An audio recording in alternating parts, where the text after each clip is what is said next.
If It's For My Daughter, A Demon Defeats a Demon Lord is a fancy slice-of-life light novel written by Chiroli. This is my optimistic review of Volume 1 as translated by Jane Noble Club. This is an absolutely lovely tale about the general day-to-day of an adventurer Dale, his friends, along with his newly adopted demon daughter, Latina. As this is the first book in the series, this includes the introduction of how this pair first meet, and is an amazing example of world building. Not too much to pull you away from the current story and character interactions, but not too little that you are left asking questions. There's also an inclusion of another language spoken in the book, which you don't have to learn, but it's also handled very well and definitely adds to the character interactions. Maybe it's because I've only been reading Japanese light novels recently, but one thing that struck me about this book is by about a third of the way through this book, I completely forgotten that it was a Japanese light novel. There's maybe one or two moments which give you a short kickback and remind you that it is that, but other than that I'd happily recommend this to someone who wasn't interested at all in Japanese light novels. I'm unsure if this is truly how the original book felt, or it's more in part from the work from the folks over at Jane Noble Club, so a quick shout out to translator Matthew Warner and editor Sasha McGlynn. As this book is the first in the series, this book is centered almost exclusively around Latina. From the synopsis,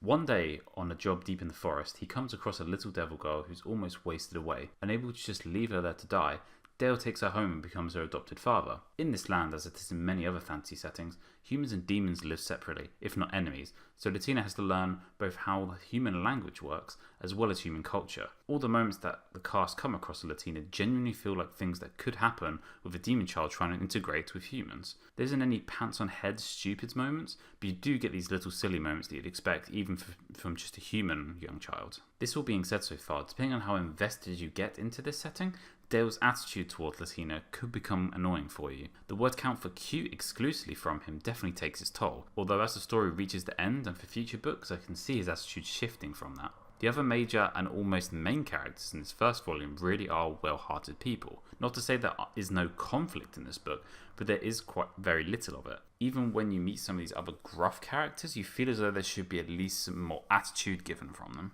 Adding to the conflict, as the book went on I was just waiting for something actually bad to happen. So much this book just goes so smoothly, and that feeling of too smooth definitely was bugging me out. You do get a full range of emotion out of the first volume though, with the fluffy heartstring pulling one easily being the most prominent. Even despite all the emotions shown, you get that feeling that both from Dale and Latina, there's much more from these characters to show and tell. And just like I almost forgot, Dale is an adventurer and that is his job. With the majority of the book taking place in the town of Cruz, you get pulled away once and get a small taste of this adventurer Dale before Latina showed up, and I feel like there is so much more to explore and expand upon. Once I got that small bite of outside of Cruz, I do hope that the books venture out more. It does feel as though that section got chopped down, as it could have overpowered the slice of life vibe that the rest of the book has. There is not enough to stick on an action tag in this book, but later on if they add more in, I could easily see that be the case. The book had a very clear start and an end point that it wants to reach. One thing that I'm not too certain on without time to look back is how much time has passed.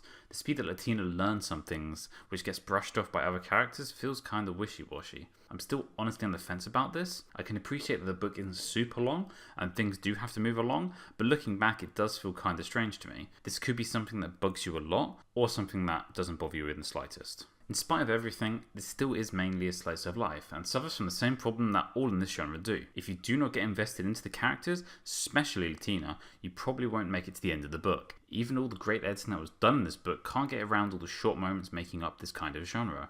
If you start to falter at any of these cutesy moments, then you'll start to get bored at the next one to come and also the several following. All in all, this book has a good starting point of wide settings and a world to explore and learn as you do along with Latina. You're going to keep getting these almost short stories of Latina and Dale. If you don't get completely invested in these characters, then all these short cute moments with Latina are going to fall flat. There are more moments here than just a cute little devil girl though, so don't let the cover fool you. The adventure side of Dale and hints at things that could be going on outside of Cruz really beg for this pair to go on an adventure together, but if you want that, you're going to have to hope that's in future volumes. Thanks for listening, until next time.